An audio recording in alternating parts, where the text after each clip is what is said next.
infinite ammo. Okay, greetings, ladies and gentlemen. I am your host, Brendel, and I'm sorry for the background noise. I can't help it. I'm joined by these lovely losers from the IAS. Let's start with my fellow main host, Renegade Operative. Please introduce yourself. Hey everyone, how's it going? Hopefully we have a fun podcast tonight. Ebola Evan. Introduce yourself. Oh, well, he's not here. Ebola, alright. Yeah, he's not here. He killed the country of Africa, so there you go. He went back to Uganda. Ninja Hitman, please introduce yourself. Hello, everyone.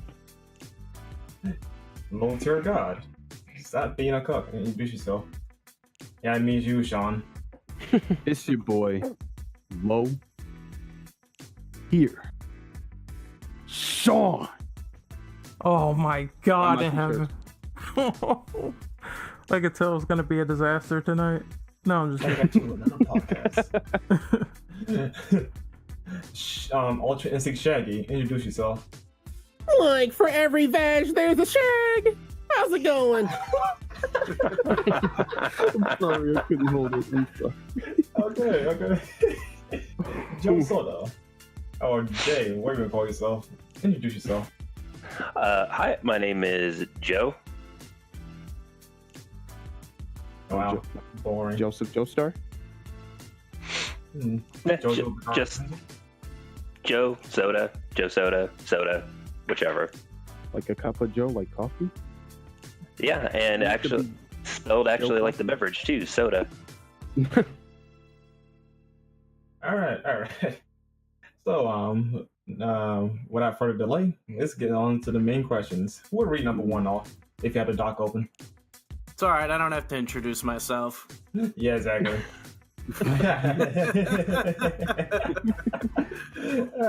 All right, speak up, Randall. Gemini John, come on, speak up. Yeah. Alright, now you got it right. Alright. I guess Jam and John on here, ready to hurry up and talk this podcast, talk hopefully a little bit of fighters as well, because I haven't been able to put that game down since I got it yesterday. I'm literally watching gameplay, but muted right now to keep my eyes occupied. All right. Now let's actually get to the main questions. We'll read number one off. Oh, I'll do it. All right then. You survive. Charging $10 for them character save slots. Let's talk about that shit. Metal Gear Survive charging $10 for character save slots. Oh my god, why? How far we've fallen for this thought to even like enter their mind and go, yeah, this is good. Put that out. This is what the people want. People will purchase this. This is a sound investment. I'm in the boat that I think it's very silly that Konami is even still trying to do this without Kojima, to be honest. I mean, Metal Gear is Kojima, so. I wasn't surprised when I first read that because I was in the PlayStation Store before the game was released. Game stealth released, by the way. But I was in the PlayStation Store and I saw all the pre-orders, like the new God of War, that's $60. Every iteration of Far Cry, like all Far Cry 5 editions, there's a $60 edition. There's like the $100 for the gold edition. I go to Metal Gear while it's still in pre-order. It was like $35. So that showed that they already didn't have confidence that people were going to buy it. Mm-hmm. So they're going for the lowest. They're like, we have to break even. We have to put at the lowest amount, but at the same time, the people who do buy it will still have enough to at least like be able to buy a crumb off of maybe. So I'm not surprised that you have to pay an actual real life $10 for a save slot. They're doing whatever they can to scrape for the cash, which illuminates how they feel about Metal Gear. It's just we're just trying to get money off it. That's it. Yeah. So basically, you're saying it's $35 to get it, and then it'd be $10 for a save slot, so it'd be $45. I mean, I guess, yeah, the whole $10 for a save slot thing is kind of silly, but I mean, at the end of the day, you're still paying less for the actual game. I mean, I kind of agree with what Hitman was saying with, I'm surprised that they're even, coming out with another Metal Gear, but I still refuse to call it a Metal Gear game in my eyes. Yeah, it's just Survive. It's like the gameplay has to be the most stale, boring, dry anything I've ever watched. Everyone I've ever watched play it, all they did was like stab zombies with the stick. That's it. Like they look like they have like red chipotle peppers coming out of their heads. You gotta stab them through a fence. Nothing about that looks even a little bit enticing. I don't even think a streamer could fake like people into buying that game. Like, oh man, I'm having a time of my life here, gamers. I'm down a fence. I'm out of stamina. $30. It's getting some really shitty reviews from what I see. I think GameSpot gave it a 6.5, which is yeah, for Metal Gear standards, that's pretty low. Yikes. So I don't, for them charging you like $10 for additional save slots.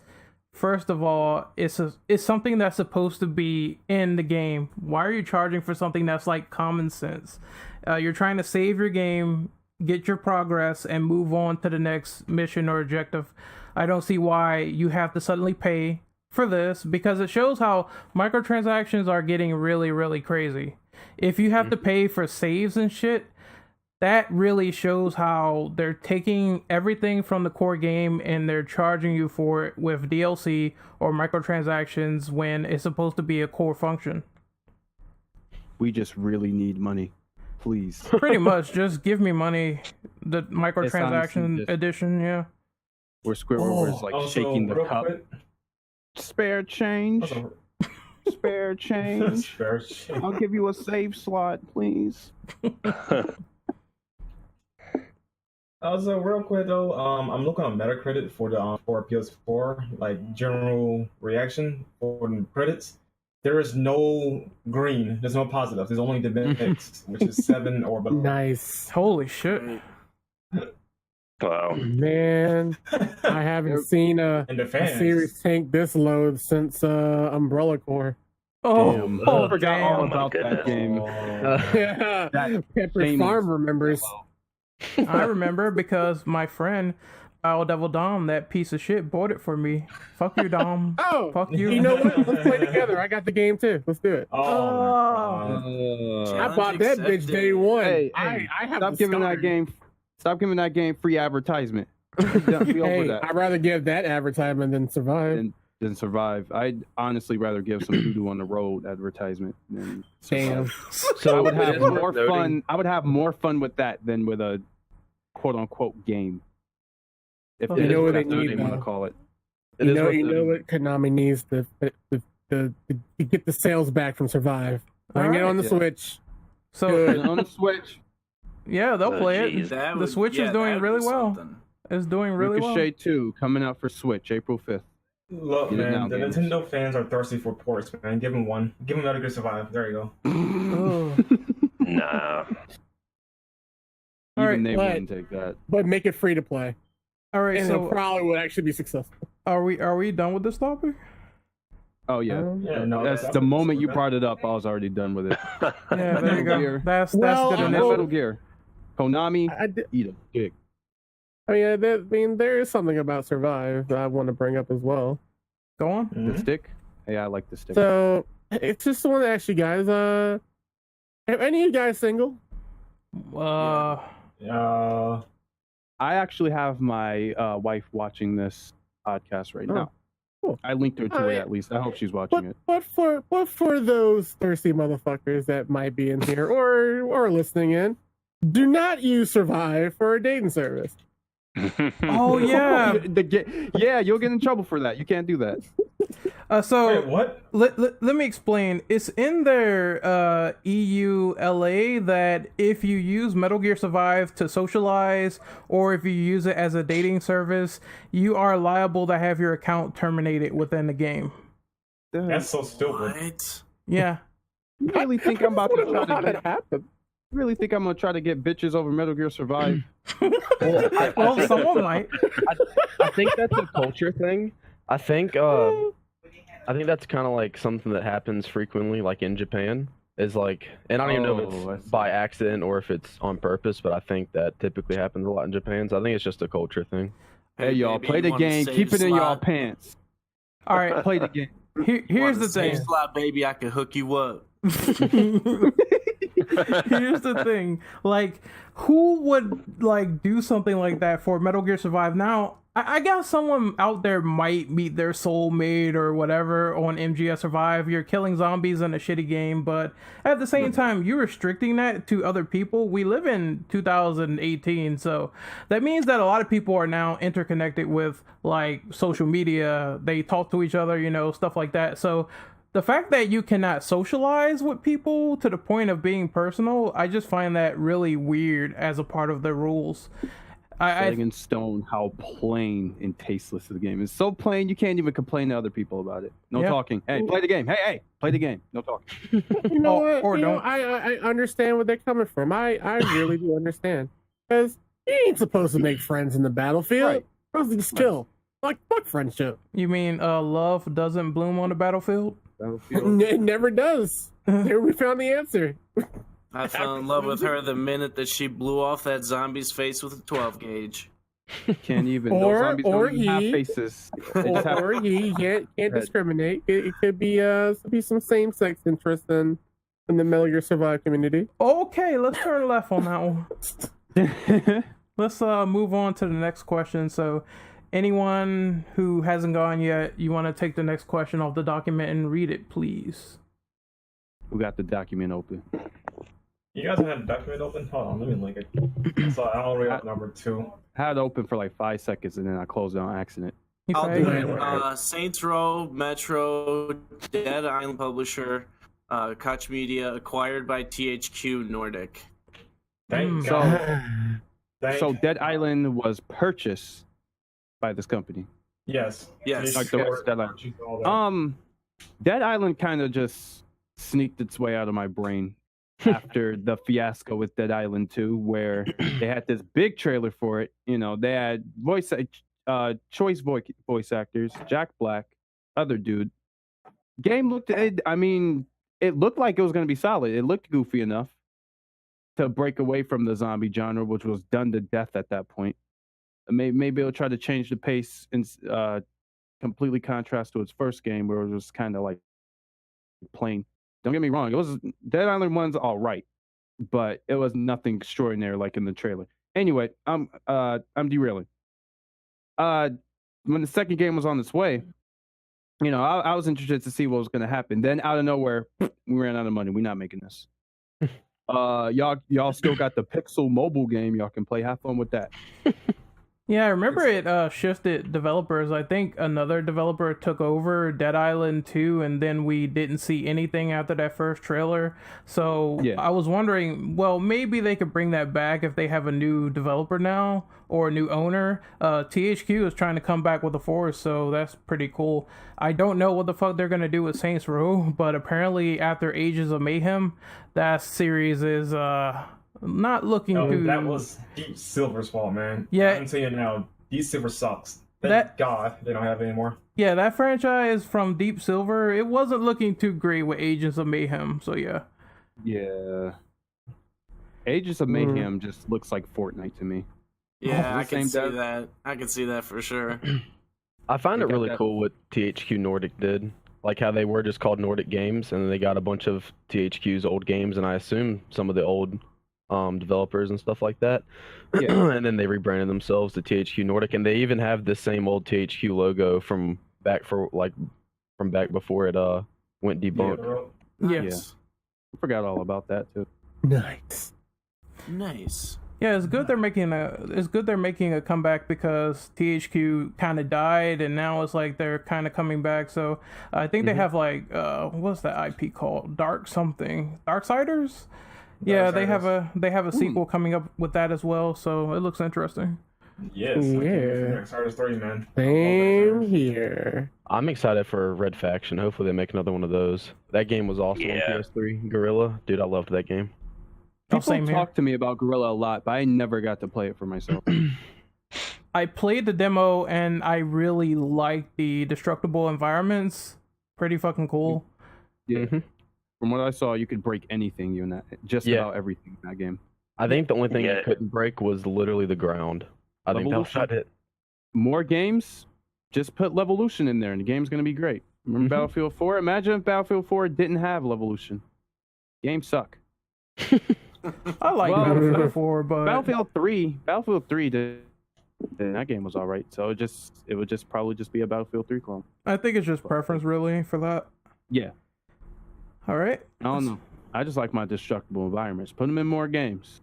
I agree. So I guess we can move on to the next question. Anyone want to take a question out of the document? That's on y'all. Let me Renegade, you read it. Oh, sure. I'll take one. Okay, so I'll take number 3. Microsoft's floor plan for E3 2018 causes dismay within the Xbox community for being downscaled in size this year. Okay, so I think for the most part, why are people getting upset about this? Because, I mean, if they still show, well, I'm not sure if they're going to show games, might as well throw that out there, but if they still show up to a conference and they can make the most of it, I don't see why floor size at E3 is really a big deal. Well, Because they need to be able is. to they need to be able to fit their like 911 car in there. They need the space. I want to see the car again or E3. Come I on, remember that from No. last year, yeah. Didn't they do that 2 years in a row? Well, not in a row, but they've done that for 2 years. They just had Every- a car there. Every Forza presentation, they always have to show the damn car. It's ridiculous. Also, Brandon, the what were you old- saying? I was Yeah, saying like sorry. there's a reason for that because you know, if you don't have a big floor, then you practically have like no games to show. And being this is Microsoft, you know, one of the big three on the console race, yeah, that does look pretty bad. It's bad when Nintendo has 4 spaces and you only have a janitor closet of I didn't even know. I didn't even know Microsoft had any games to show. Ooh. Yeah. Shots fired. Ooh. What they there's a lot gonna of- do this year? We got Halo. Oh, Hey, Halo, y'all like Gears, and Forza? Forza. y'all- Forza. You guys making another Gears? Nope, not this year. We're done with that. We making another Forza though. This one will not have Okay. multiplayer. You got to buy a few save slots for the cars. You gotta buy. You got to buy the paint. You got to buy the garage. You got to buy the tires. You got to build a car before you can drive. But if you get the season pass, you could get a Ford A fifth of the Focus car for free. What about a For- save slot? sent to your house. You get one save slot for half of the game. The other half would you be- gotta pay $250 for. That would be chaos. Can you imagine how many people would buy Forza just to get a free car at their house? Oh man, I It would- would. Microsoft would go out of business doing Oh, that. I would suck Microsoft's dick if they give me a car. Fuck it. I'll throw my PlayStation 4 out at the house. Not gonna lie to you. I I'll was go like, up in Microsoft. Nintendo, Sony, what the fuck is this garbage? Cut? They What didn't y'all give me a doing? car. Where my car at? Where my Ford Focus? Sony just gives you like a pair of headphones. I did get a free pair of headphones from Sony before. for damage control. Yeah, sorry, Joseph. We couldn't send you your car in time, but we do have these earbuds to compliment. Like we are actually forgetting one key factor that they could introduce in E3. Oh, Let's be serious and talk about the main moneymaker of Microsoft. Them controller colors. yeah, them control. You know what I'm saying, man? You can make the B button yellow now, so you can get more confused on which button is which. Dude, I don't understand. Like, Xbox can make so many controllers, but no goddamn games. It's like, come on. Nah, man, that That's like- customizing website is the game. You don't know, man. That is the exclusive. Yeah, game. you could pay It's just extra like money that for thing, engravings. yeah. It's just like that thing that goes around in Russia where there's 500,000 bats made every year, but only 50 baseballs. Oh my So god. yeah, so there's a bunch of bats, and you could take a guess on what they do with those bats instead of playing baseball. They have to find their own fun with the bats. Yeah. Baseball garbage. Yeah, they become a game called the Baseball Furies. You come a game called the Microsoft server's down, so we're gonna have to beat Tony over here with the bats. No, hold on. Hey, Tony, Terrible joke. Who in Russia named Tony? I could have turned that into a mafioso joke, but I had to say Russia. Whatever. There's probably a Russian gang somewhere. Tony. That's what Sicilius. Yeah, there you go. But this idea in general is just stupid. I don't know. It's good to have accessories like some of the time, but not all of the time to the point where the software is completely moot. So it makes no sense for them to put out controllers all the fucking time. They don't do VR. They're like, hey, let's do something that's customizable. Yeah, Put your username on there. Yeah, you could put engravings that cost like $8. It's insane. Oh, fuck off! $8. $8. I can engrave my controller for free with a kitchen knife. You can probably get a blowjob from a fat hooker for $8. Buy her McDonald's. I could probably talk her down for less. Are you kidding me? Yeah, there you go. Get it for free. Okay. $7.50. She got a house, all right. I'm not about to steal from her. She is the house. I'll pay her for it. Doors open. Doors open. She is the house. No comment. Oh my god. All right, I think we should move on to the next one. So, yeah, this is the one I've been waiting for. All right, here we go. Who wants to take the next one? I got it. Go ahead. Let me zoom in. Burnout Paradise Remastered has been officially announced for current gen consoles. It will be released March 16th, 2018. That's 2 days before my birthday.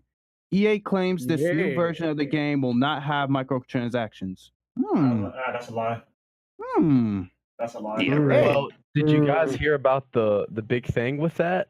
So what happened was on the store, it mentioned online purchases optional, and everybody started attacking EA. And I forget who it was. I assume probably a developer, or maybe he worked at for EA or something like that. He was like, "Guys, put your pitchforks away. That was a typo." We copy and pasted from Battlefront 2. I forgot to read the other footnote too. In other news, EA may lose the license to all Star Wars and WWE games. UFC now. It got changed to UFC. Yeah, that was a typo. Now we got typo. Yeah, we got that. I had to fix that last minute. I told you last seconds. All right, but, let's switch. All right, let's switch over from that for now. Get back to Burnout. I grew up with Burnout. That's like one of the only like fond memories I have left with Xbox is Burnout 3. I used to play that shit to death. You could lock me in the room for the rest of my life and give me Burnout 3. I will not complain. Just give me some water. I might get a little parched playing Burnout. So for them to remaster one of their good games and ask for no microtransactions, that's a double deal. This is unheard of from EA, but we can't forget, this is EA. They'll find a way to fuck it up. Why it would be a private remaster? I may be ecstatic, but I'm always skeptical, especially at a company that's been given Worst Company Award twice. Look, we're about to get like Burnout Battlefront 2. Like, I'm serious. It's about to happen. Right, like something. They're gonna do something. But it probably won't be that. Go ahead. I was gonna say it probably won't be that much different than what they did with Need for Speed, honestly. Where you have to charge like where you get charged for like gas and shit like that. Oh, fuck off! Yeah, they had the same type of like upgrade system for that they did for Battlefront, where you would get the random packs to upgrade your cars, and you wouldn't know what you were getting until you got it, and then obviously that's so loot boxes.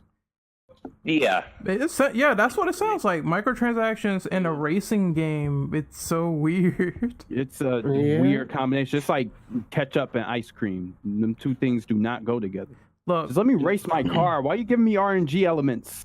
Look, putting that together is like ketchup and mustard and ice cream put together in a sloppy mess. That shit is terrible.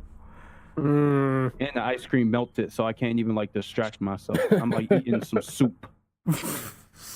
It's all the same too with the UFC. I never really cared for the UFC games, so if they lose the license, it's like whatever. Me and my friends. Yeah, go ahead. I was just gonna say, like, Star Wars, I can kind of see how they flubbed it there because, I mean, like I said, Battlefront 2, that was a big disaster. So I don't mind if Star Wars goes into the hands of some more capable developers. Well, it's not Activision. I'm fine with it. Yes, it's going to be Activision. Knights of the Old Republic 3. Look at Star Wars 1313. Like, that game was going to be hype. You know, everyone was hyped for it. Right. And then they were just like, oh, yeah, we're not doing it anymore. Sorry. Yeah, I was gonna say, me and my friends, we dabbled in UFC 2. We did not touch the tutorial at all. We knew nothing about the game. All we did was just throw slugs at each other until one of us fell over. The only fun we had was watching each other like insta get knocked out. We weren't gonna actually put in the effort of learning the mechanics and playing that because that's what his other fighting games were. He had Street Fighter, Mortal Kombat. We're gonna throw that in if we wanted to do like text and shit. UFC to me is just like a goof game. It's only for people who are legitimately like into like UFC, like they like watching it and playing. Same thing for like football games, like sports games. Like if they want to get into all the linguistics because they really like watching it. But for someone like me and casual dude who just plays games, I'm not about to find any enjoyment out of that. That's a good comparison. There's like a million screens I gotta look at while I'm in a submission. And then when I get out of it, I gotta like figure out the trajectory of my character so I can complete my suplex. Then I have to type in the calibration code to make sure I don't twist my ankle in time. Like for some people, that shit's like amazing. I don't blame them. But me, get that shit on my face. I just want to punch them in the face till they fall over dead. Yeah, I mean, going back to Star Wars, I mean, like, I can't remember who said it, but someone said earlier, Battlefront 2 was such a disaster. The original Battlefronts were way better, and I know I don't know if any of y'all heard me, but I mean, I would be happy if they made a Knights of the Old Republic 3. I mean, just somebody honestly remastering 1 and 2 and coming out with a third. I want someone else other than EA to remaster. I don't want EA. I want to say, I don't want EA. Really want a drama? I don't want EA touching any more golden games. EA, I'm gonna let y'all mess with the car games, all right? Because I like Burnout. But the classics, Star Wars games, stay far fucking away from those. Because if you fuck those up for me, then I'm gonna legitimately have to come for y'all. I'm gonna have to firebomb y'all fucking building. I am not playing. This is not a streamer joke. All right, so it could be a streamer joke. No, it could be a streamer joke. So, are we going to move on to the next one? We're done with this. Yeah. All right. I'm done with UEA. We're finished here, bud. I have one I want to pick out really quickly before I let everyone else go. Yeah. But number 6, the Nintendo Labo, a set of cardboard accessories from the company, is launching on April 20th. How do you feel about Nintendo selling cardboard for $70 to $80? First of all, that price. Someone killed that with fire. You wrote this as a loaded question. This is a loaded, like, especially the second sentence of, how do you feel? Like, you could have erased all that and just wrote, how do you feel about Nintendo selling cardboard for $70, $80? Yeah, you're right about that. But still, I wanted people to know what it was because a lot of people have no idea what the Labo is. It's basically cardboard for your kids. But the problem is, a lot of grown folks are getting overhyped about this, and it's meant for your child at $70 to $80. And that's the problem. I'm seeing grown men getting hyped up, calling you haters and whatnot for not liking Nintendo Labo. I'm like, nigga, really? Come on now. Cardboard. I look at it like this. Nintendo always does, like, Nintendo does weird stuff. Like, they don't know how to market all that well. They don't know anything about, like, internet, making their internet work. Talking about Brawl when I fucking have like a 300 ms and I'm not able to hit anything as Donkey Kong. But if there's one thing they do understand, is how to make a good game. It's how to make a quality title. Now, I want to give them the benefit of the doubt and say this is just one of those weird trend things that will catch on. Like we're all doubting it at first. Like every weird thing Nintendo's done, we've seen and go, man, that shit's garbage. Remember Wii? I looked at Wii. I'm like, man. I looked at the Wii when it first came out. I said the last thing I'm gonna do as a gamer is get up off my ass and do stuff like physically. Then they came out with that Resident Evil 4 Wii edition. Then they came out with the Manhunt 2. Sucked. And Red Steel, that sucked too. That's when the novelty started to wear off. I feel like that's going to be the same thing with the cardboard box video games. Okay, so I have to mention first. I have to mention one thing really quickly. They are selling tape to people as well to put the cardboard together for like $20, I want to say. Disregard everything I just said. Look, that's kind of a problem though. People give Nintendo the benefit of everything. They give them slap in the wrist. I guarantee you, Sony, they're my niggas. I love them niggas. But I will also go into devil's advocate and say that you don't have to get the cardboard. You just get the software and you build your own shit. That's what I think. I was about to say that. I wanted to ask, like, what's stopping someone from looking up the blueprints online, buying your own cardboard for 25 cents? You can color the cardboard that they give you. Yeah, you can build your. You actually can build your own. They will give you the plans to actually build it. So give you that option. If you're that loyalist who's like, oh man, I want that Nintendo shit. Yeah, no, I want that Nintendo seal of approval on my box. Y'all can have y'all fucking boxes on y'all back. I'm gonna get mine where it's like treated with like wax on it, so I know it's y'all can have y'all hobo strings and cans thrown together. I'm gonna have that official. I'm gonna have that fucking that real Nintendo seal of quality right on my box. It's gonna have Mario that sticker. The Nintendo Gucci. Only ran me for about $8,000, but hey, now I can play Doom on my box. Okay, I want to see people like wear gold with the Labo on just for some weird reason. I want to see someone take it super seriously. Because and, like have a bunch of gold chains and shit on. Yeah, you know they're gonna do it. I want to see like the Labo Dr. Dre. It's gonna be fun. You get those the Labo custom tennis shoes. Shit. Labo reminds me of the weird time frame I'm in right now. Like if I were to go back in time and tell my 14-year-old self, Nintendo will sell you some cardboard for $80, and people will legitimately try to buy. I'll go, Sean, you're full of shit. That's not real. You're like making up shit because you're from the future and you can like fuck with my brain. No. No one's going to buy a box for $80. I can go outside and get a box for free off a homeless Joe over there. Sure, he might bite me and beat my ass a little bit, but who got the box? Me. Also, Joe, what were you saying? Just, I mean, as a parent of two, I wouldn't buy this for my kids. They found like a reoccurring monetization thing where the boxes, I mean, within a day with most kids, they'll be destroyed, and they're going to want more, so they're going to go out and either pay for another set or pay for their online things that they could print out and fold their own stuff. Like, yeah, you're better off like buying materials for your kids. Like it's way cheaper. Yeah. Teach your kids how to make it themselves. Yeah, that'd be nice. That'd be nice, like father-son thing. Like, hey, fuck what Nintendo's saying. We making our own thing, right? Let me show you how to make this box, Billy. So here's what I want to say, because I actually did make a video about this when I first heard that it was released and everything. So, and I've actually noticed this with the podcast a lot too. Like, that's what like everybody's talking about is like the cardboard aspect and everything. I'm more concerned about how the game is going to react with the people that have, the cardboard backpack or whatever, because you can, I mean, look at what happened with, what was it called? 1-2 Switch. That game that was early released on there, and the concept of it was, oh, cool, like you can use this and pick up a phone and it'll sound like exactly like that.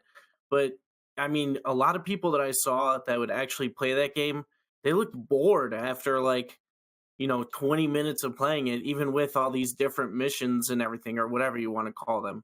So I'm sitting here thinking, like, do you really want to pay $80 in order to play a game that not only do you need that cardboard for, but it's also the same gameplay on each of those pieces of cardboard?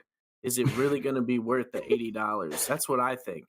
It's still, I'm sorry to interrupt, but it still blows my mind that this is a legitimate conversation I'm having about some fucking cardboard. It's real. Video game. It's I'm still like dumbstruck.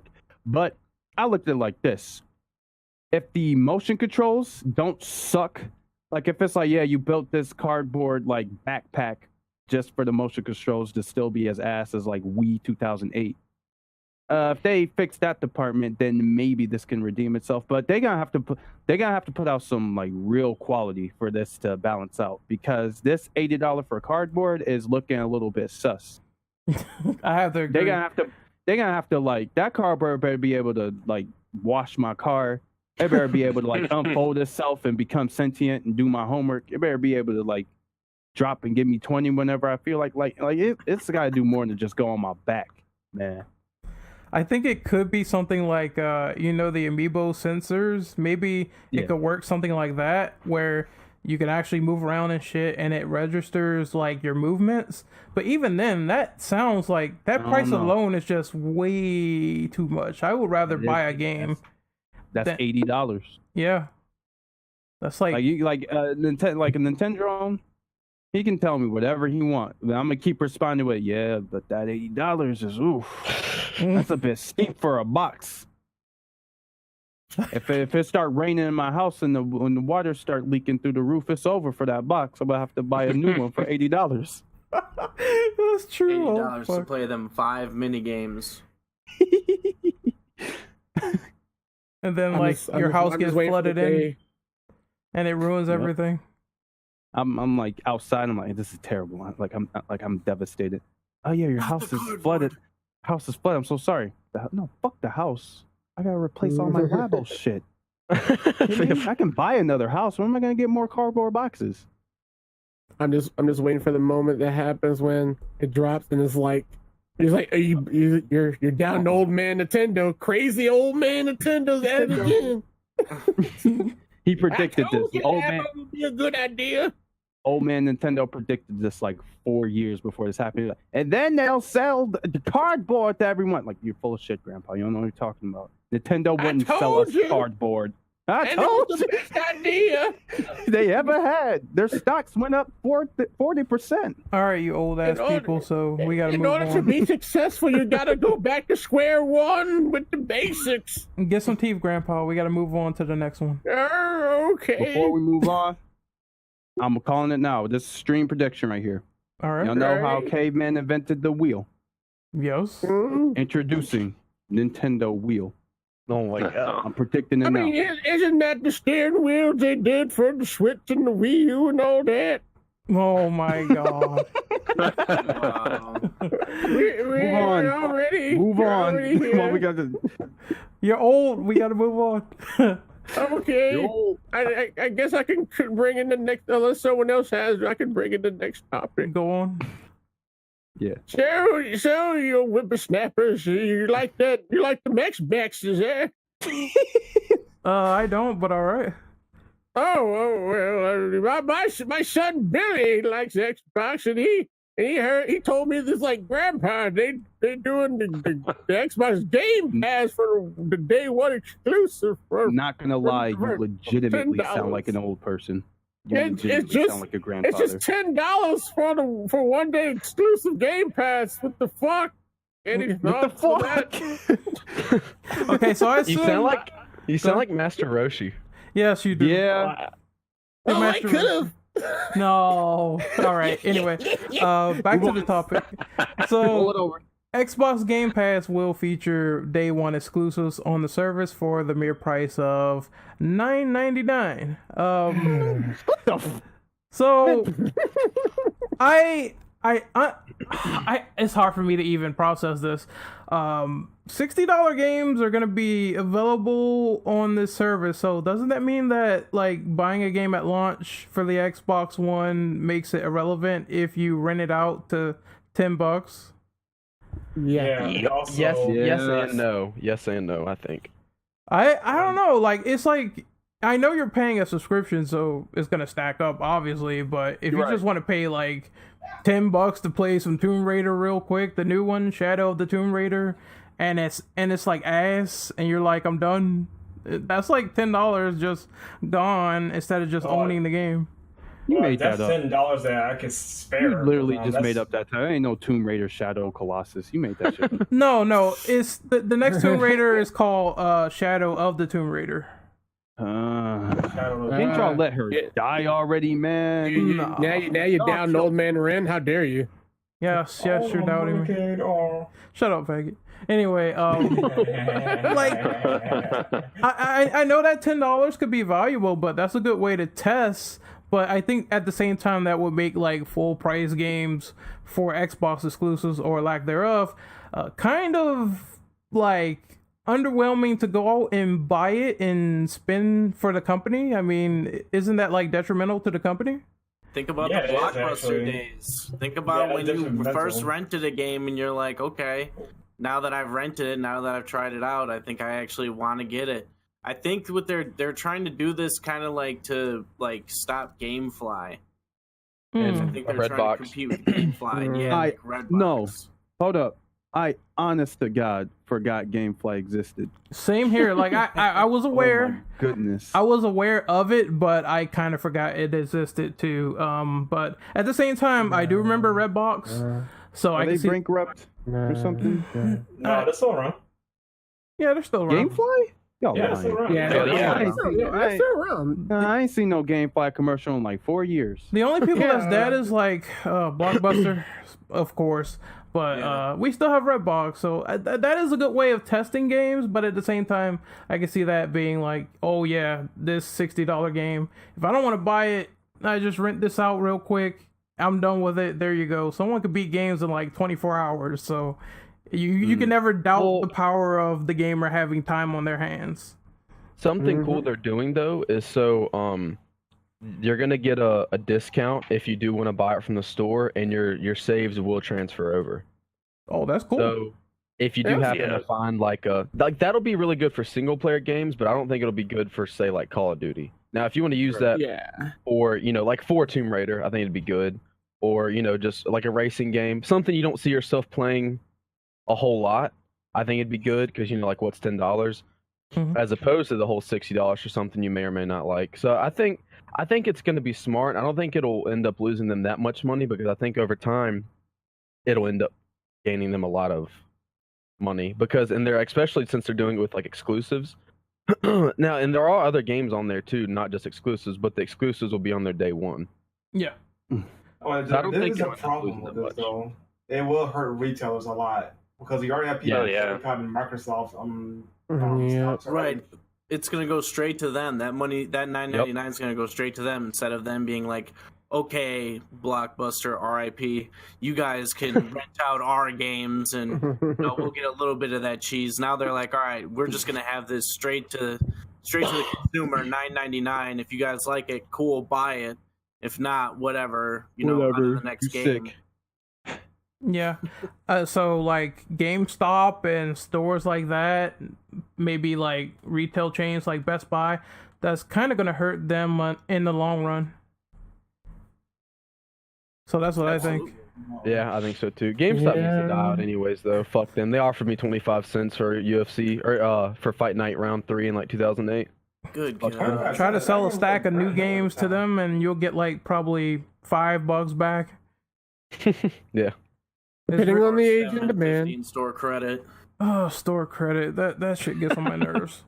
As a current employee of GameStop, I can't say anything that will detriment my status of the company. We got a shield on the podcast. Yeah, shield here now. Okay, what's going on, Derek? Yeah. Cast them out. Hey, Derek, hook me up with some free games, please. I can't discuss things on the podcast. One of my Joy-Con sticks broke. Could you fancy me another? No, one, that's please? your fault, motherfucker. You don't. No. It broke because I tried to put it back on. I put it on the wrong side, and I was stuck. I put it on right now. Wait. Hold on, boss. Wait. What? Hold on. That's a real thing. Okay, so what happened with a few people when Switch first came out was they would get confused on where to dock the two sticks, the left and right one. They would put the left one upside down on the right side, and then it would get stuck. It would get glued on. You couldn't get it back off. Look, Sean is trying to finesse people on this podcast. TBH, I've never heard of that happen before. It's real. It's happened to a few people, and then they tried to go, Nintendo, I'm gonna need a replacement. and Nintendo hit him in the DM, said, "Yeah, you stupid. I ain't getting you nothing." Yeah, that's Nintendo. Nintendo, that's all Nintendo's business right there. You guys heard about what they do with the games, right? How they make it like taste like really bitter. Oh yeah, the bitter. Don't worry. Yeah, every new game I get, I do a taste test. Yeah, exactly, to see if it's valid. Like I did that to DBZ Fighters. I said, now people are saying online this game's good, but I'll be the judge of that. I digitally downloaded mine, so I just licked my computer. A nice What it tastes like? Victory. Okay, so the Switches taste like the Switch cartridges. It has a. I don't know if you've ever. I don't know if as a kid you got curious, like, I wonder what earwax tastes like. No, that's not. Nigga. That's real nasty. No. Every Friday night, man. That's how it went. Every Friday night. But I have noticed when I was like, because it doesn't matter if you actually directly taste it or not. You can, if you got it on your finger, you can actually taste your finger. And Derek, what are you doing? You're killing us right now. I'm talking about the cartridge, not earwax. I'm talking about cartridge. Okay. Okay. So, all right. I'm talking about the cartridge. When you're handling the cartridge. You put my brain in a dark place. I've done that a lot, haven't I? But that's besides the point. But yeah, if you handle the Switch cartridge and you're like you have your index finger, you're like, you can actually taste the finger that actually handled it, and you'll taste the cartridge itself. Yeah, how you know what finger handled your Switch? There's no way I would. No. I actually put my finger in my mouth when I was like, eating something. Oh god! This podcast become? There's no way to know that. Yeah, I know the exact worker who touched the Switch cartridge. It was Joseph. No. I meant like for new ones. I don't do the used. I'm talking about new cartridges. Derek is explaining the story. He's hoping that it was a fine woman. Man, I mean, TBH. Okay, we're a bunch of degenerates, so we're gonna move on to the next one. Move on. Get me out of here. Someone could take the next one since I took like two of them. What number was it again? The number we did, I think it was Game Pass. I don't know. We can jump around, right? Yeah, you could jump around. Oh, I didn't know that. So we go in order. God of War makes several omissions to the classic formula, including the lack of a jump button, which means no more air combos. It seems like they're going to scale back gore to off-screen decapitations. Sex minigames are absent. Corey Barlog, who is a developer, said the players would spend 25 to 30% of their time on a boat, and Kratos cannot swim, unlike in the previous games. What? The only thing out of this that's bothering me the most, I think, is the decapitations part, which could be a misconception, but if they are going to do that, I instantly thought back to God of War 3 when you rip off Helios's head. Yeah. They showed that center on the screen. Straight up. The thing that even put I'm sorry. Go ahead. I didn't mean to interrupt. I was gonna say the thing that even put God of War on the map alone was its like over the top gore. It's like crazy combo over the top, and how the game very barely took itself seriously. It's like, yeah, it's Greek mythology, but check out Kratos sick rip off this guy's head and like hit him against the wall over. Like that's the stuff that people watched, and it made QTEs actually enjoyable. This is the only time in any video game where I enjoy mashing square to like slam a god's face into the floor over and over. Like that shit was amazing. And I'm reading this right now telling me decapitations are about to be off screen. Is this Naughty Dog trying to take like the rated T for teen approach on games now? I don't know why they've taken this like bend. It didn't seem like Naughty Dog really cared. Naughty Dog. I don't even know what that like why they're making this. I guess it's like an artistic choice of, hey man, I've been modeling this character for like a good 4 months. I'm not about to watch his face get slammed into the floor. Respect that. See, I'm trying to figure out why they're saying that that players will spend 25 to 30% of time on a boat. Kratos can't swim. Why is he not able to swim if they're going to be on a boat? Like, I have a theory. He got old. I have a theory. I have a theory on this. What's your theory? It's the kid. Yep, kid's slowing him down. Okay, they want to have time to talk to the kid. hence the time on the boat. I agree with this. They want to have that heart to heart. They don't want decapitations or sex scenes because of the kid. The kid is the filter. He is what is ruining the game. Get him out of the game. Kill him. You might have a point, sir. Tell his son to go pick some apples while fucking Papa Kratos bangs his new stepmom. Not that big of a deal. Do some Hold on, QTE son. sex. I need to get some more health. I'll be right back. I need some more red orbs, son. Hold on, BRB. Don't worry, son. Your mother gotta shuck some corn. My corn, BRB. Oh God. Oh my God. But I definitely agree with that point. Like, I think they want you to have that sort of connection, because you get that with the first trailer where Kratos is talking to the boy and he's teaching him how to hunt, and he's telling him, it's kill or be killed and all that shit. So I think they want that story narrative to be there. And obviously, if you're spending like 25 to 30% of the game, which is a large bulk, talking to the boy, then that's what they're setting up for, which is crazy, because God of War has always been a crazy over-the-top hack and slash. And it really makes me skeptical to see all this stuff being implemented, because they just want one story feature to really shine, and they're taking away so much from the gameplay department. I also have another theory of another element that is contributing to this. Go on. Yeah. Last of Us. Yeah. The latest Sony blockbuster. They want to keep that trend going, so they're making another Joel Ellie relationship with Kratos and kid. Dom has a great point. He said that why not make the son... Hi Dom.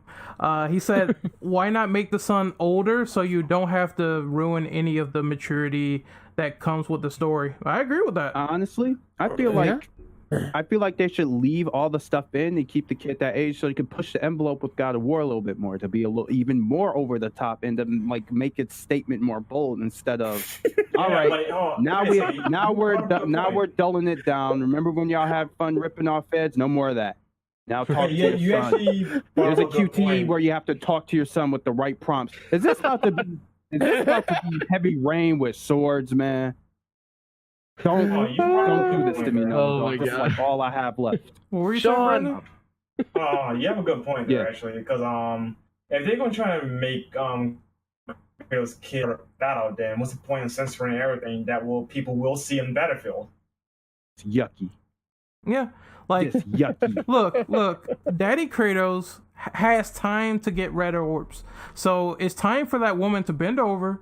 I will teach you a history lesson on how to fuck, all right? And then this is the part where you have to mash triangle. And that's all you have to do. It's like, cut the kid away and let Kratos do his business. Yeah, go. I'll be right back, son. Go look over there. Yeah, take a look at that rock. He's going to be watching. He's going to be there while the QTE sex now, is son, happening. Please take the cameraman. You got your notebook out, right? Take a look at this stroke right here. I call this the Kratos slam. Please take note of this. I call this the R1L1 shuffle. Oh my God! You gotta get the timing right. Or it'll fail. But seriously, another thing I don't like is he can't swim and he can't jump. Even though there's like a cutscene of Kratos jumping to an enemy, why can he not jump in gameplay? Oh, you know what? Go ahead. The cutscene, it might be de-emphasized jumping, like in Neck, where if you try to go up to a ledge, you don't jump. It plays a cutscene of you jumping because the game doesn't want you to try and fail. That's like the worst thing in the world. Oh, wow. Oh, wow. Imagine if Crash had de-emphasized jumps. No, you wouldn't even be playing the game at that point. You're just holding up on the stick. That would be like, what's the point of platforming then? Yeah, exactly. Kind of kills it. Yeah. So that's very disappointing. Kind of off topic, but how do you guys feel about the voice actor change?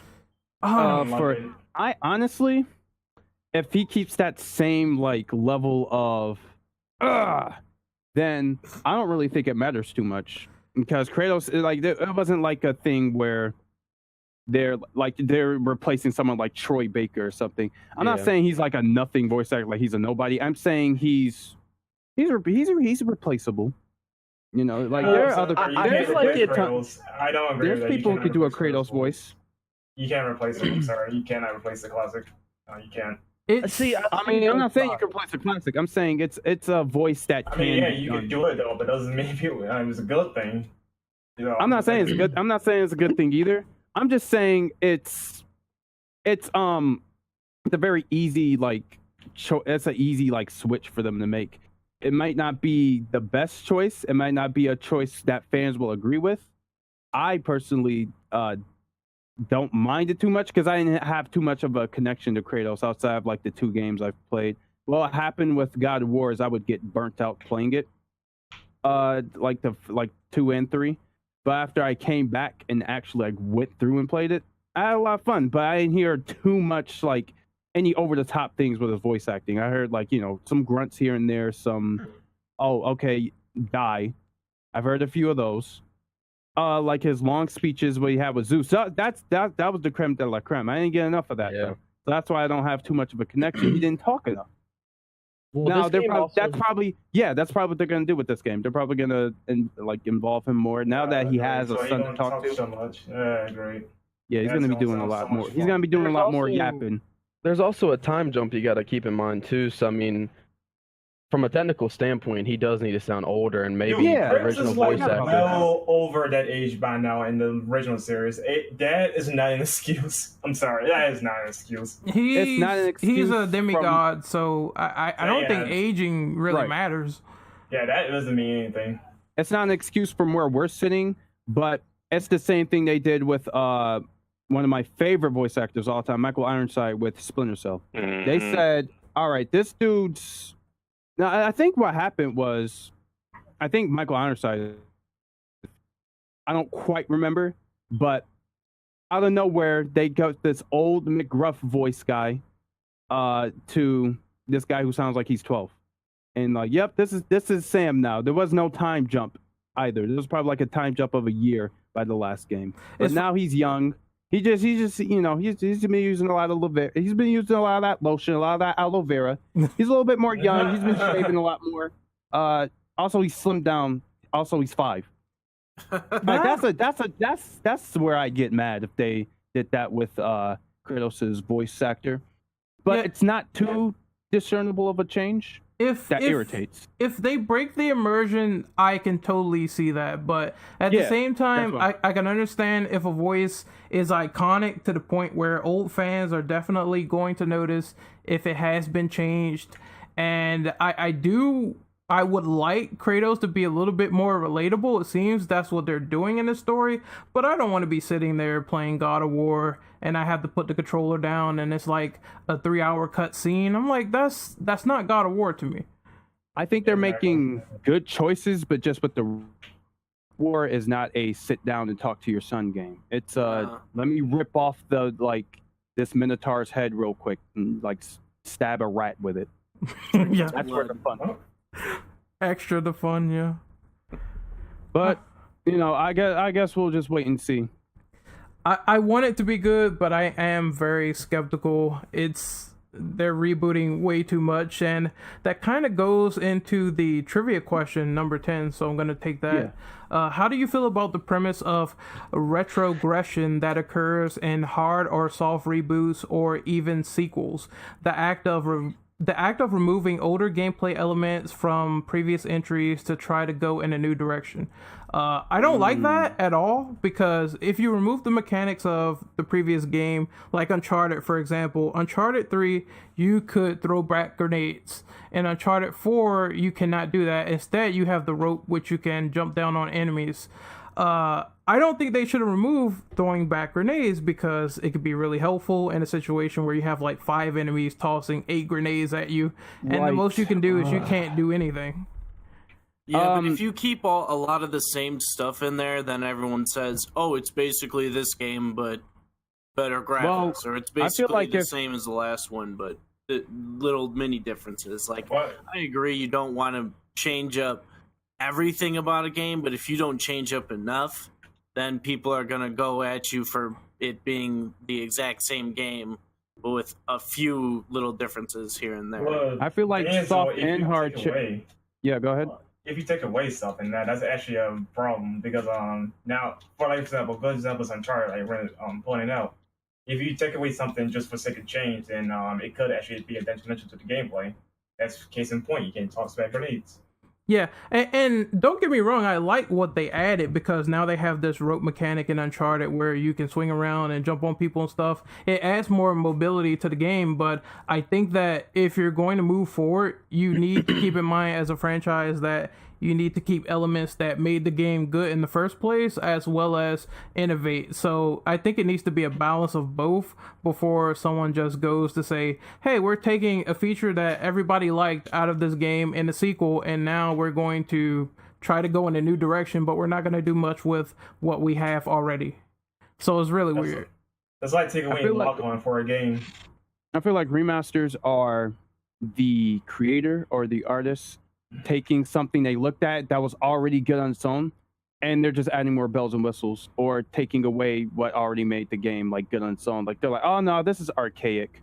Let me change this up. For example, the Crash reboot, people thought I was out of my mind when I kept saying the jumps are like fucked up in this game. Like I'm a huge fan of the old Crash. Oh, they are. Like the old Crash, when like I could go through perfectly without missing a single jump. Humble brag. Like I could just smash through those games, like no problem. I switched to this one. I'm like, same thing, better graphics.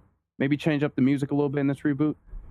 I like the jumps felt a little like not laggy, but like delayed. Yeah, that's where I was looking for. The jumps were a little bit delayed to the point where it completely changed up how I had to play. Now, not just a delay, actually. It was on the way the hitboxes work. Yeah, and that too. The hitboxes were super weird. Yeah, they had Crash 3 mechanics and Crash 2 and 1.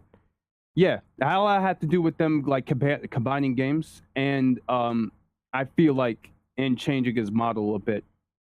Now, I'm not saying they should have just left his like old Dookie model in this like amazing looking game, but I'm saying if you have to make a sacrifice as big as that, maybe it's not worth making. If you're gonna reboot a game that was already a classic, just all you have to do is move it to the other console.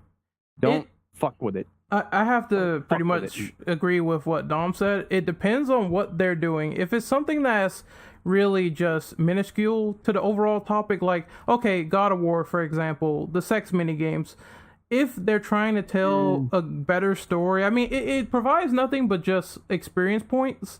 So I can see them removing something like that because overall, it really doesn't mean anything if they take it out. At the same time, if they remove Kratos' ability to jump, then he cannot do air combos anymore. So that's the problem. That's completely, But I was gonna say, even with the sex mini games thing, if they were to take that out without Kratos having a son in this game, I don't think anybody would be too. He would just make more kids. Like, just put it in a like put the stuff I need in a box to break open or something. I don't play games to get my rocks off. To like watch a censored scene of a bed moving around and me having to press prompts. That shit doesn't make me. I don't like that shit. It's just like real sex. I'm like, I gotta do this, man. I'm going to bed, bro. Forget it. I'll see you in the morning. Oh man. Anyone else want to chime in? I don't think they want to chime in after that. Nothing I can think of. I can see you being mentally scarred from that. One guy chimes in, I actually like the sex mini game. I like sex mini games too. Someone probably likes it. I mean, it probably appeals to someone. I'm not shaming if you like them. It's all, I'm just saying. Something wrong with you. Move on. All right. So we're gonna move on. Someone could take the next question. Anyone? I'll do it. Okay. So number 7 here. Dragon Ball FighterZ, the Shadow of Colossus remake, Kingdom Come Deliverance, Monster Hunter World, Metal Gear Survive has all been released. Have we played any of these titles, and if so, can we give out our experience? I've been grinding through Monster Hunter since about 2 weeks ago when I first purchased it. I would say for newcomers, it is handholdy enough to, if you never played a Monster Hunter game before and you just go right in, and handholds enough for you to understand what's going on if you haven't touched one. But at the same time, on that retrospect for people who have played a Monster Hunter game, at least one before. They don't shut up ever. Like the handler doesn't shut up. It's just a tutorial down your throat every 4 seconds of things you already know or things that are the common knowledge of. Oh, if you're low on health, use the potion to get help. I know. This isn't like my first video game I ever played. A lot of people say that the boss fights take too long, but that's kind of like Monster Hunter's like knack. It's kind of like their click. That's Monster Hunter's thing. Is yes, the boss fights are about a real life 5 hours long. That's how long you gotta take. That's the sacrifice you have to make in Monster Hunter. Loots. It's fat loots. It's a very satisfying game to play. Of me hunting down an entire like animal to extinction just so I can get a new hat. Something about that is really fun. It's a very involving game. Teeth. Yeah, same. It's very involved. Like a lot of the newcomers are having issues with the big weapons and how long they take to swing. If you want to use like quick ultra slash weapons that do good damage, this ain't the game for you. Switch to the bow or something. Use like the little daggers that do 2 damage each swing. Yeah, the game won't appeal to everyone. I'll say that, and that's not like one of those people who like play Dark Souls and seek validations from being good at video games. It's honest, like you're probably not gonna like this, but I'd say if you give it a shot and you play it for at least like an hour, 10 minutes, set a timer, play it for at least an hour 10, you'll like it. You'll form your opinion then on I like this game, or I'm gonna let my friend borrow this and then never ask for it back, or I'm gonna take it back to the store. This game like $60. Don't just leave it at your friend's house. Go get your money back. Go get the money's worth. So but, yeah, I had a lot of fun with it. And I'm still having fun with it. Also, Ryu's in the game, so the game's good. All right, go ahead. No, sorry, I did. So I actually yesterday just got Dragon Ball Fighters. I gave my competition a month to train. No, but I've been playing it and I have not been able to put the game down. I mean, it's been a little bit of time since I've actually played a fighting game, but with this one, like, yeah, obviously there's button mashing, but with this game, like, it is really like you learn stuff really quickly. And the story mode that I've played so far has been really great. I don't want to spoil anything, so I think the game was a movie or was great. The end. Well, there you go. You throughout the story mode and everything, like they give you little tutorials as you're playing, how to switch out of your guys and stuff, stupid stuff like that, but still like, okay, like I'm learning how to do this. And they have like they've been calling them auto combos, but not really auto combos, but like it's easier to learn combos in this game and to do more damage than in like other ones where it's like you have to press XY AAB or something like that. Like they have, obviously like regular games, light attack, medium attack, heavy attack, but there's a lot of different ways that you can involve other people as well, like with your special move and stuff. But the if one I can big comment on that, sorry, go ahead. Real quick, a lot of the problems with people getting into fighting games nowadays is great, a fighting game, but I have to sit and like take a TED Talk class for 4 hours on how to learn this character I want to play, and then I have to learn how to counter every other character. Then I have to learn how to fight my main 3 counters. Then I have to learn how to like fight based on situations I'm in. Switch over to this, it's like, oh yeah, here's this combo and this combo, you're good. But on that same fold, if you do just try to spam like easy mode combos, that's not going to work on people who actually know how to play this game. Like in tournament play, slamming down square is going to get you a win. Like how some people are claiming to say, yeah, this game easy mode, bro. Go back to Xenoverse. No, this is not an easy mode game. This is one of the only Dragon Ball Z games I've played in a few years that actually takes like concise thought and planning instead of me spamming like key blasts until I run out of stamina. Agreed. And, yeah, you can get wrecked by just trying to do that. Yeah, you cannot spam in this game and expect to win like 100% of the time. It's a ridiculous concept. This game reminds me a lot of Marvel, of course, where you have the assist and everything. But at the same time, you know, there's some things I like about it, some things I don't, like the sparkling burst or whatever. I think that can go die. But other than that, I mean, I really love the whole aesthetic of fighters because it looks like you're playing a Dragon Ball game in fluid motion. It's so pretty to look at. It's interesting to watch tournament play this game because instead of watching like two guys turtle for 30 minutes, you have to watch two people just go in constantly for ever. That's why the tournament matches are so quick. And when people do turtle, they turtle for a total of, I'd say, 3 to 4 seconds before they get hit by something. Yeah, I mean, blocking is not like you can block. Sure, blocking is, you know, essential to any fighting game, but it only works for so long. It's all right. You block in, throw a deflect, go in, do like a dash combo real quick. Like it's all like constantly in your face, flashy combos instead of me hearing the block sound. Yeah, either you're gonna get a rush down or you're gonna get grabbed. So you can't just sit there like Street Fighter 2. You have to play this game. Yeah.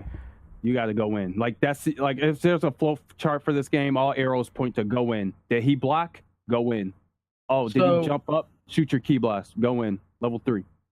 I always found like Rage and Blast and the Budokai Tenkaichi games super fun, just because they reminded me the most of the shows as opposed to just Tenkaichi. And I've seen a lot of comparisons saying that this game looks the closest we've had to the show in a game. Right. Yeah, I agree. And see, like, I really want to get it, but at the same time, like, I really enjoyed like Budokai Tenkaichi and Rage and Blast, just because to me those at least felt more like the show.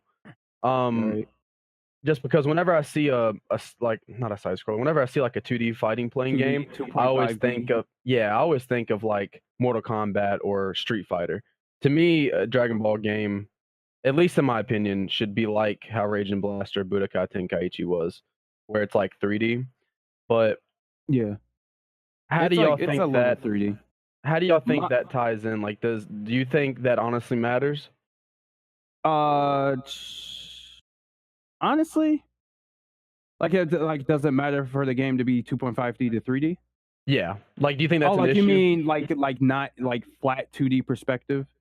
See, the issue with that was with it being 3D, like free flow, is a lot of the time you're not fighting your opponent, you're fighting someone who's running away from you and like trying to throw long, like full screen projectiles all the time, or trying to throw like these rush moves that can only be blocked and you can't move out of the way. Like that was a little irritating for me. Like while I was a youth playing Budokai Tenkaichi 2, was I'm fighting someone and then like Mike, sometimes if you get hit with a combo that's hard enough, your camera gets unlocked on them and you have to like look for where they are, and it was a little frustrating. On that note, the only issue I have with DBZ Fighters is the amount of characters that are in the game. There's a good it's a nice sizable roster, and they're adding more characters, but there's only a few I'm gonna be playing in this game. Now on that same fold in the Tenkaichi like 2 or 3, or even the more recent games after that, what they like to do is like just pump this game with every single Dragon Ball Z character they ever seen, like even like garbage side characters that died like 3 frames into the show. Like for example, who really about to sit here and play Babidi? Who really about the main, like one of the Cybermen? Why even put them in the game? Well, so and it's funny that you actually bring that up, because actually before I was looking at this game, and that's kind of what I thought too with Yamcha. I was like, really, they're putting Yamcha into this game and everything? But from what I've heard, and truth be told, Yamcha is actually like one of like the really like top grade fighters, top tier, right? And they were able to do that because the roster is like funneled enough for us to let's focus on this character, make this character like they're actually doing character balance and stuff. Let's throw him in. Give him like 2 of the same moves this guy has, and like give him 1 different unique move. That's all right. Move on. Cyberman, his only move is he can blow himself up. Next character, like character, like you can pump your game with like 300, 360 characters all you want, but if 5 and 6 of them fight exactly the same and have no discernible difference from them. Like Cell Junior True Cybermen, why bother putting them in? And well, they've actually released season 1 and season 2 of who's going to be on there. I don't know if you've seen this yet. I heard that they're going to throw in Broly and Bardock. Now, yeah, so Broly those are the newest from the movie. ones. The movie fight was kind of doo-doo. The movie fight at the end was legitimately just Goku like, all right, now I'm powered up, and he just flicked him and he died. That sucked. Bardock, he's one of my favorites, and I used to always pick him Budokai Tenkaichi 2 and 3. Same. I used to like. I don't know why I liked Bardock so much. His story was good. Yeah, I was gonna say it was a story. Just like I love Future Gohan. Future Gohan. Everything about him is just ultra cool, and I'm glad that this is going to be I'm actually going to be active in, instead of me playing Xenoverse for 10 minutes going, well, I'm done with this. I'm bored. So with the season 1 DLC, so I've got a list here, and by July they're going to be releasing Broly and Bardock, base form Goku and Vegeta. They'll have Vegito Blue and merged Zamasu, which if anyone hasn't watched Super yet, I'm sorry for the spoilers. And then 17 and Cooler. Those all will be out by July.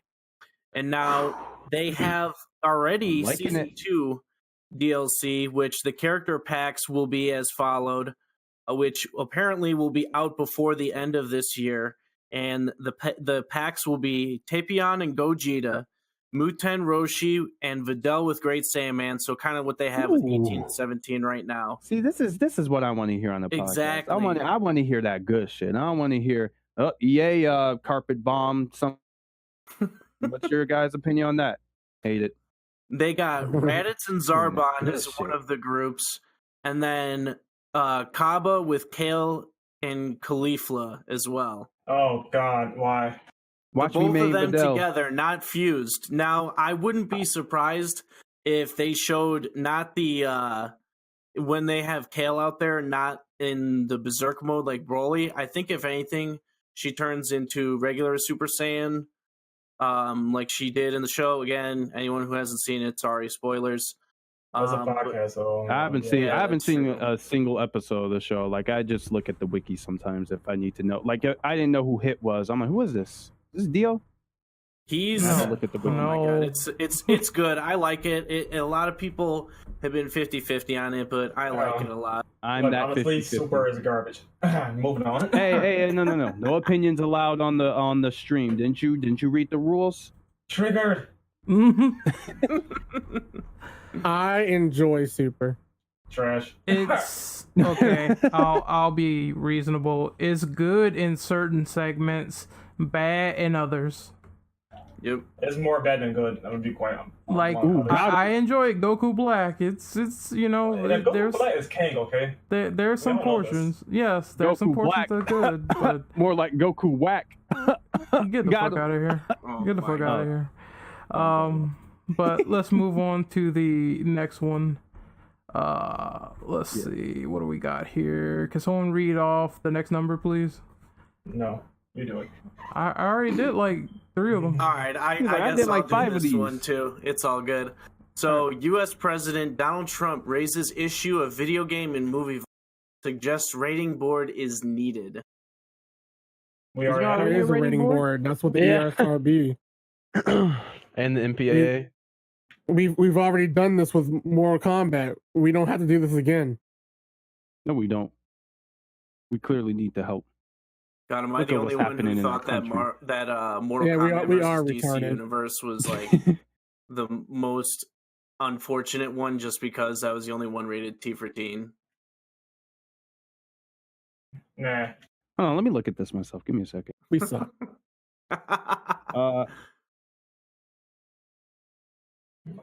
We could talk about the all I'm other saying games is- from number 7 that we didn't All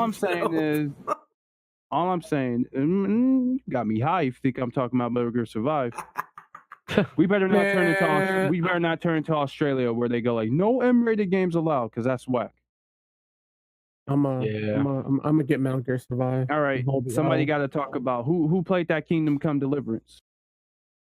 I have. I want to get it though. I mean, I have played new games that came out that's not on the list. Just yeah, I played it. Nothing else. Nothing else. The Shadow. Can Okay, I I haven't touched the Shadow of the Colossus remake yet. Anybody else bought it? No, but I that $35 kind of steep when I already got the game on my PS2. Okay, so it's a good graphical update to what's already present, but I heard a lot of people complain about the controls still being terrible after the remaster. They ain't fixed that. Yeah, so that's just super weird to me. Like, I really wish they would have fixed it, but I guess a lot of people are also saying that would have made the game too easy, but I don't know, fam.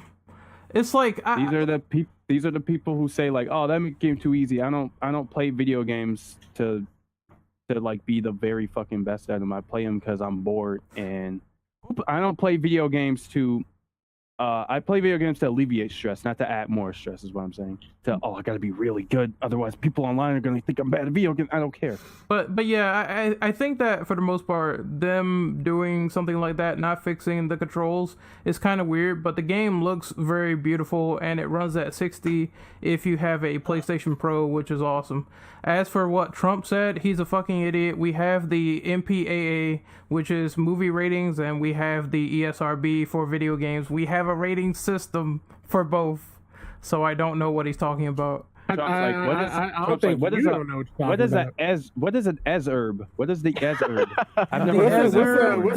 Get him out of here. The ESRB. You know I said the ESRB, you faggot. You're fired. But other than the games that's on 7, I have been playing other games that have been released recently. Not gonna lie to y'all, I have been grinding out on that Metal Gear Survive. Now, don't get me wrong, y'all. Nah, you need to be fired. But these graphics, bro, you can't down me on these graphics right here. No, these is like fucking those are like PS2 graphics over there. Don't get me, man. Don't even get me started on the gameplay, bro. Well, it's running off of the Fox engine, right? Yeah, the Fox engine.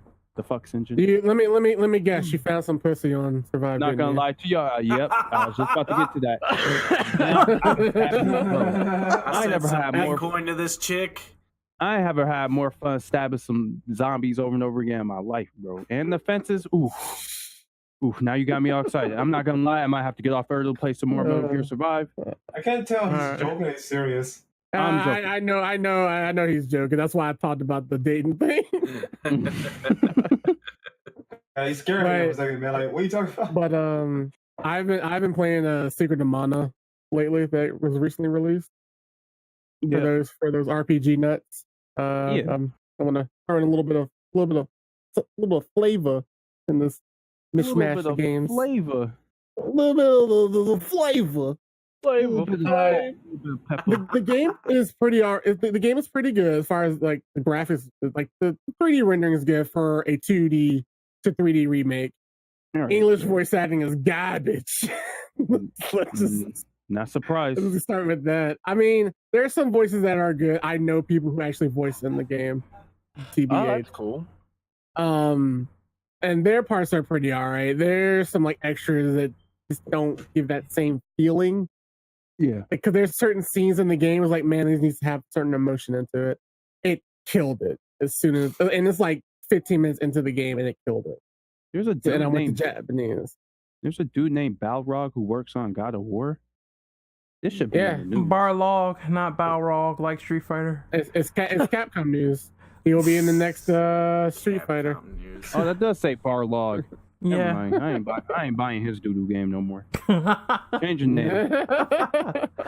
All right, give the people what they want. I guess I can take a question here. If you could name one video game genre that you could live without, which would it be? Turn-based RPG. Turn-based. No. I retract that statement because I do like turn-based games. I don't like RTS. Get that out of here. Mobile. RTS, man, I ain't never touched the RTS game. Okay, no. Make this a little bit harder. It has to be a genre you've played before. I've played RTS games and I don't like the easy way. You can't take the easy way out because a lot of people don't like RTS. You gotta name another one. I play Halo Wars. RTS though, are you okay? No, that don't count. That's what I was about to say. If you want to play an RTS, you gotta play Warcraft or Starcraft. You can't consider that Halo Wars in there because Halo Wars was garbage. Yeah. If you want to play a good RTS, you want to be busting out even StarCraft 1 or one of the Warcrafts. Where you play Warcraft 3, you're gonna be like, whoa. Maybe you play RTS, you're not busting out nothing. Ain't nobody about to bust out. Is Diablo RTS? Diablo's not. Diablo I would consider an RPG. Action RPG, really. An action RPG. Okay. I would eliminate girlfriend simulation games. Oh, so you mean like Dream Daddy? Yeah. Other than RTS, I don't know what game genre I could live without. VR chat. I'm gonna go with turn-based RPG. Well, you just don't know the way. Let me show you the way. No, don't bring that here. You brought up VR chat. You already opened that door, sir. I didn't know. Somebody else said that. Someone brought it up. They opened the door. And I'm gonna close the door and I'm gonna lock it. And I already snuck it out. Too late. Damn it. Just snuck it. I hate you people so much.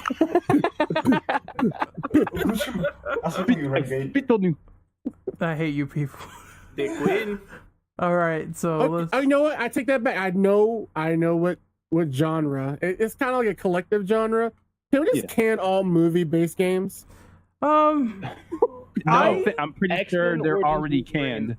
I don't think that's a thing. Wolverine was actually good. I actually like that game. X-Men Origins, huh? Did you not play that final boss fight? I didn't say all. The final boss fight in the movie. Okay, the final boss fight in the movie was bad too, but that game was actually decent in my opinion. I actually really liked it. Your ass down. Talking about X-Men 3, the official game was good for PS2. Someone on the Twitch channel said Ugandan renegade confirmed. All right, get the fuck out of here. Some loser named Reapers wants a shout out. Who's that guy? I don't know who that is. Who's that loser? I don't know who that is. We don't talk about him. Get him out of here. Go back and playing VR chat, the loser. The only Reaper Derek, I know. you were almost racist there. I almost heard that. Go back to the border. I almost the border. Stop. Oh my god. I had to put my podcast face back on. I almost lost it. I was in the voice chat. Oh man, we gotta move on to the last question in this podcast. Yeah. So who wants to take it? I'll take it. It's number 12, right? Yep. How do you feel about port beggars, i.e., those who create countless petitions, etc., just to get a game on their platform of choice? I've never like name an example because I have no clue. Okay, well, this is a good example. Nintendo Switch people keep begging for every single game. People who beg for Demon Souls, and that game came out forever ago, and is not coming to other consoles. So they want it to go to other consoles? Yeah, they keep begging for it, knowing well they can get it for reason A or reason B. I mean, you don't see nobody begging for I was about to say Metal Gear Solid 3 for new consoles. Yes, we have. It's just that Konami said fuck y'all. But I'm gonna say I bet there are some Xbox players that want to get some. But nobody, I don't hear nobody begging for a Capcom versus SNK 2. That's a game I want on newer consoles. You don't see me begging for it. My GameCube right over here to my left. I just got to do the that's the problem. Niggas just lazy, don't want to plug up their old consoles. That's the same problem I have. They're like, Sean, you have the game already. Just plug it up. Okay. I don't feel like it. Just put it on the console I already have plugged in. You have a point there because there's a guy that I saw on YouTube and he complained about playing a PS3 in 2018. And I'm like, what? You are seriously that lazy that you plugged up your PS3, you played it, and now you hate it. Some people don't like playing. Some people don't like playing their old games or stuff like that. So I can see people saying, I want this on my platform of choice, and I'm going to port back. But making petitions doesn't do anything. Yeah, You know, like that thing that goes around like, oh, if this gets 500,000 signatures, they have to do something. No, they don't. There's no legal binding contract that says they have to. They'll look at it. They'll look at it when it gets to that many signatures, and they'll say, "Here's our response." No, then they'll put it in the shredder. Man, we got 500,000. Looks like we got to get GTA on the Switch. 500,000. Looks like we have to give our company away. Sorry, fellas. GTA is coming on the Switch regardless of petitions. Let's be honest. They've already re-released it 7 times, so it's gonna just like fucking Skyrim, dude. Oh my Jiggle god! the Joy-Cons around to run for the cops faster. Skyrim. Plug in your App Store. Nintendo Labo box to reload your shotgun faster. I wish you'd jiggle my Joy-Con. Oh my god! Why are we going there? Jesus. Okay, there's another thing. Do you want a foot massage too? No, don't bring feet here. People begging for like Red Dead 2 on Switch. Like the Switch is not even gonna run that game. If the Switch ran that game, it would be like frames per second. Yeah, it would be like a single pixel on screen. The Switch is not powerful enough to run that game. Every time you shoot John's gun, the entire Switch just crashes. When you do get it, you get a cardboard Magnum. Oh god. Yeah, that's what the kids want. Nah, fam. When we get in the Mass Effect collection on the Switch? You could plug in the boxed plug-in to Die of Descendatory at 32. Because the Wild West was just terrible. Whoa, that's pretty dark. That's innovative. Nintendo, if y'all can make me feel death through the sedentary through a cardboard box, I'll pat you on the back. They're going. They'd be called bioterrorists. You don't want that. Okay, it's not bioterrorism. That's called innovation. Look it up. So innovation. I think Sean wants Nintendo to send like anthrax through his mail or something. I'm not saying I'm not saying I really want to. I'm saying I want to feel what it's like. I don't want to actually die from it. The sensation. You know how embarrassing that would be? Like, sorry to call you. I'm sorry to call you, but your son, he passed the Nintendo lab though, killed him. Gave him Oh my god. Oh my god. Oh my god. He got shot in Red Dead, and he didn't get the lead bullet out of his body in time, and he got tetanus. Now that's video games becoming way too real, like smell-o-vision. Like who needed that? Smell-o-vision? Yes, where you can smell smell-o-vision. You can smell what's going on in the video game, and it's supposed to heighten your sense. And it started with like TV and stuff. Like they had like a little. I'm gonna be in Fallout, and all I'm gonna be able to smell is like burnt trash and death. Yeah, that's not gonna immerse me. That's just gonna make me feel sad while I'm playing the game. No, with smell-o-vision, it was more like they had certain cues and like cards and stuff, and it was like, hey, this is what they're smelling. Pick this area up and smell it, and that's what they're smelling. Smell that croissant over there. Yeah, no, I had like more of a card. Like, it was like a scratch and sniff kind of card. It's like, you smell this. Oh my god, someone in the chat brought up dog shit. No. Don't worry. It's just Brian. Hey, you can smell a hooker's ass, man, at that point. Yeah. Jesus. See, when I'm thinking of, when I originally saw this, I thought about like crossplay, like cross-teching. Yeah. Cross-teching that disaster. But yeah, we need more games that like do crossplay, because not a lot of games out there, especially like PC. If you put your game on PC, it's multiplayer and it's not popular, you're sending that to the pastor. It's over. You're sending that to die. Console games online have a pass because everybody got a PS4, everybody got Xbox in their house playing again. Like sometimes they gotta hop in online, but on PC, if you're online dead, game's done. Yeah, you're done. It's over. That's it. So crossplay would be nice, just in case we have that problem where a PC game isn't popular, but it has online and a lot of people want to play it. So playing with the console people would be great. Remember when Street Fighter V first came out and we were all playing the alpha release of this game the whole time and didn't know it? Imagine if that didn't have crossplay and was only for like PC.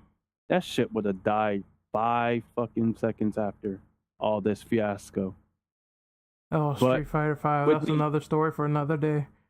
Yeah, like I said, we've all been playing the alpha edition of this game, and we didn't know it. Not the beta, the alpha. This is the version we wanted to put out, but we could because Capcom was hogging all the money for Monster Hunter World. So we had to do what we had to do off of $5, a shoestring, and 1 Urian toy. Shoestring. All right, so I guess we're gonna end this podcast. We had a lot of fun tonight. So we're gonna do some outros here. So, Mr. Sean, where can we find you on social media, sir? Y'all already know. Y'all can find me on Twitter at Sarabella391 or 399. Same thing for Twitch, Sarabella399. Okay, a girl's name. All right. No. Yes, but it's more cerebellum, like the brain stuff. Whatever. You mean like the secretary from Powerpuff Girls? Got it. Her name is Miss Bellum. And that was my first love. Her first name was Sarah. Man, he's defending that first waifu. That was my first love. But like Ren said, that's another story for another day. Yeah. No, make it stop now and never say it again. Can we make the next podcast about his fascination with Sarah Bella? No. Please do. No. I could talk about that for a day. I want the background story. For the entire duration of the stream, I could talk about that without getting bored. Podcast. Yeah, cerebellum only. All right. So, Mr. Ninja Hitman, where can we find you? So far, I only have a YouTube. My YouTube name is the space Ninja Hitman 15. The T and the N are capitalized. I do plan on getting other social media soon, just because trying to start a little YouTube channel, and you really can't market it without other social media. So, very true. Twitter can be fun, just depends on where you go. But for me, it's mostly fun. So yeah, Jamma John, where can we find you, buddy? Jamma John, you can find me on Twitter at Jamma John. On YouTube, you can find me at The Happy Campers. The Happy Campers. At The Happy Campers. Yeah, sounds like a good time to get high with some weed and beer. So. These are campers.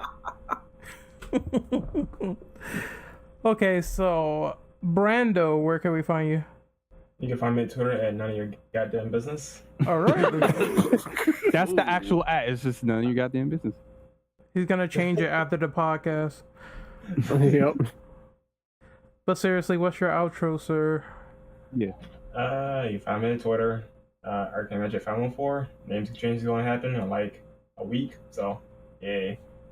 Oh, there we go. Now people in the video are gonna be pissed. So good. Yeah, he's gonna change it in like a week from now. He's gonna change it to at go fuck yourself.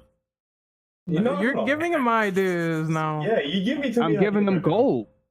Oh, okay. Let's see. Games with gold. No. Keep that. No, get that out of here. You know we with that. We with that PlayStation Plus. Speaking of which, gamers, go out right now. If y'all got PlayStation Plus, the most quality game is on the market right now. Free. Knack, baby. Yes. Knack, baby. Y'all know what I'm saying? Game of the year, baby. All right, so Derek, where can we find you, buddy? You can find me on Twitch, Twitter at DerekCote2.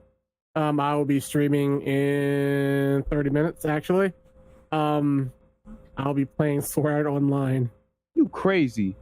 How you got the energy for that? After this podcast, I'm eating some turkey. I'm playing as Shaggy. I'm playing as Shaggy, so that's why I'm making comedy out of it. Man, you still got the energy for comedy. Like I said, after this podcast over, I'm gonna eat some turkey and I'm taking a nap. Yeah, you're on Black People Time now. But I do have YouTube, DerekCote2 on that, and I also have an alternate channel called Cluck Dubs, where I do chicken covers of songs. Oh, nice. Awesome. Okay. And that's it for me. All right, so our two guests here that are not here anymore is Joe Soda and Ebullient Evan. I can barely say this motherfucker's name, but he came in here, he trolled a bit, but he was on the last podcast, so it was awesome. I'm gonna put their contact info in this podcast when I edit it. I am on Twitter at RentOperative_. I am on YouTube at Renegade Operative. You can find me for the memes, seeing me get bodied in video games, and more. And this was a funny podcast. I will see you guys next time. The panel will see you guys next time as well.